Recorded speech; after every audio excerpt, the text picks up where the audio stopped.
Okay folks, you've harvested a real nice buck, you want to get it mounted, you're out in a remote area, perhaps you know how to do a basic cape, one that would typically end in taking off the deer at the neck and taking the whole cape and head skin into your taxidermist so they could finish the job for you.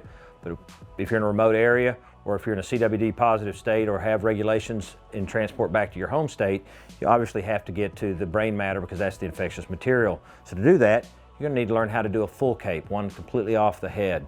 That gives you access to the skull, so you can skull cap at that point, get the brain matter out, and meet those CWD regulations. A lot of hunters are very intimidated with this part of the process. Many get comfortable with kind of the basic half cape process, but really are intimidated by doing the full face, skin, ears, and all. So I'm going to take you through a step-by-step today, make it real simple for you. All right, we're going to talk about the cuts we're going to make here today. A lot of hunters make a mistake and cut far too much of the back of their cape. All you need is about a 6-inch incision where this tape is referenced here. And of course, that's just going to give us enough cape to kind of work around the ears and get the facial skin started. And it comes down and makes a V or a Y shape pattern, basically allowing us to go out to each pedicle and work that tissue, that hair around each one. So that's all the cuts you have to make. The key to a successful caping job obviously is having the right tools. And today I'm going to use two different knives from Outdoor Edge. One is the 4-inch caping knife, really good for some of the bigger work as I get down towards the ear and that sort of thing. Kind of gives me a little bit of extra backbone. As I get down to the fine work, the Razorlight EDC is really the go. It's a replaceable blade, super sharp, fine detail. Good tools make a good cape. As you can see, I've now made it down to about where I want to make my first cut. I've skinned it down without making any cuts to this point. I'm going to roll it back up here so you can see it. So I'm going to skin to about here. I'm going to make my cut starting about there, going to, again, roughly just off center, behind center of the base of the antlers, and then we're going to make a Y to each pedicle. When making this cut, be sure to start and go with the hair. Go backwards toward the back of the animal. So again, start roughly between the back of the antlers, going straight up the middle, and make about a 6 to 8-inch incision. Again, don't make a cut all the way up the back of your cape. Way too much work for the taxidermist. So again, got a nice incision here. From here, we're going to make a short incision over the base of each antler, and we'll talk a little bit more about that in just a minute. All right, we've made our initial cuts, including our Y. It's time now to take the neck off and actually transition to the bench where you can really get around the head. Again, we took the neck off with about probably 5 or 6 inches of neck meat still attached. That's important that our cut is the same length or slightly longer than that, because we're going to have to cup and sock that hide around it and work our way forward. So our first obstacle is the ears. So we're going to go through the ears and remove that, and then we're going to work around the 2 pedicles. That's some delicate work. Okay, I'm going to take the deer's left ear off now. And again, you want to use your finger to really feel the base of that ear. And you don't want to come cutting back towards you. Want to make sure you get all that ear you can. So basically, you're just going to come down the side of the skull itself, and you'll feel it cut right through that little ear canal. It's just cartilage. Again, being careful though, because we want to preserve all this hair around your pedicles. So you may have to kind of work in conjunction with that, pulling the hair backwards away before you make a cut. So always use your finger to pull that hair back away and make sure you're getting right against that pedicle. Get as much of that hair as you can. See how I've done that, just nice and neat away from that. Again, going through the ear butt, you can see the ear canal there, opening up. Now I've got the entire ear, lots of extra tissue, which is fine, because that's what the taxidermist would rather have too much to work with than too little. Okay, now I've got the both of the ears cut through. I've got the back side of the hair that adjoins the base of the pedicle removed very carefully, so I got all of that. My next process is to cup the skin around it, which I've done, so I've actually pulled the skin through, and I'm going to work my way forward towards the front of the face.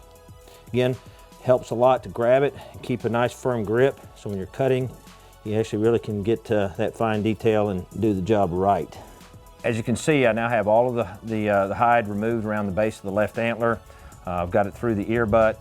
My next major obstacle is the eye socket, and it's really important that you take your time here. And using a sharp, replaceable blade like the Razorlight is perfect for the job. You want to get that eyelid and eyelashes and all that so that fine detail is evident in your trophy. Key to getting the eye right is not to come, again, cutting back toward you. You want to actually be cutting into the eye socket, almost at a horizontal or a vertical angle to it. Again, you're going to cut through. You'll see the eye. Again, you're trying to get as much of it as you can. The center of the eye is not the important bit, it's the bit around it, but you want to get all the tissue that surrounds it. So As you're cutting around, just keep cutting through. You're going to cut right through the eye, and I like to, once I got an incision, is just to pull that through. Again, cutting back towards the eye, you're going to get more than you need. And then the big important part is as you're coming to the very end, you got a tear duct here. So what you want to do is, again, using the very fine part of your knife, placeable blade works great for this.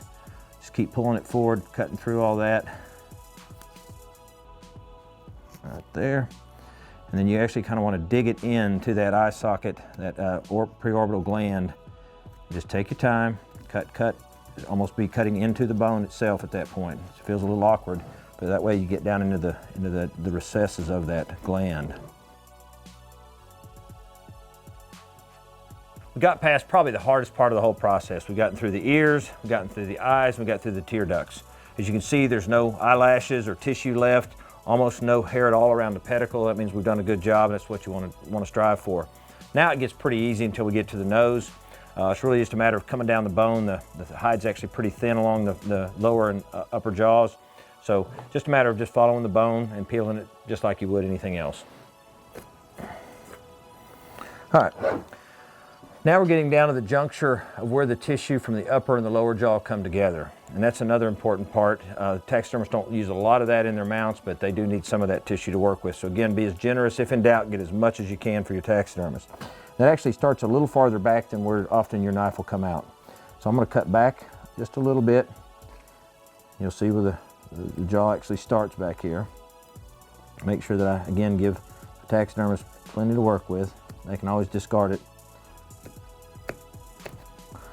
You open up that lower jaw like so.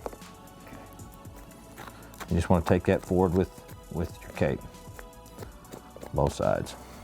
So we got the lower jaw exposed. We got plenty of that gum tissue for the taxidermist to work with.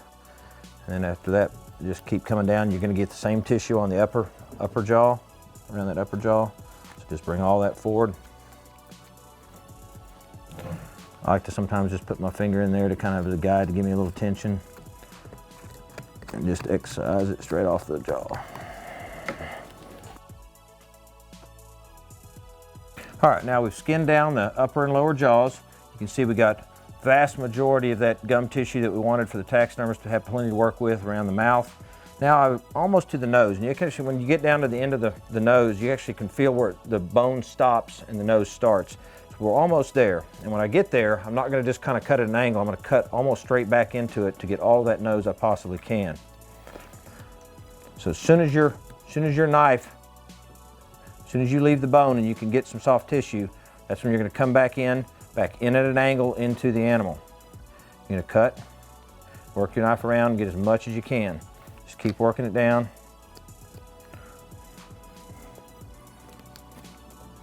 You can go through some cartilage there. That's what you want. Again, better to get too much than not enough. It's a good rule of thumb.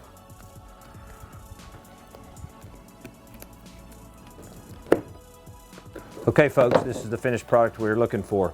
We've got a beautiful cape. Again, it's only cut from about 6 inches back, so we don't have a lot of stitch work for the taxidermist to do on our cape. We've got a V shape to our 2 antlers.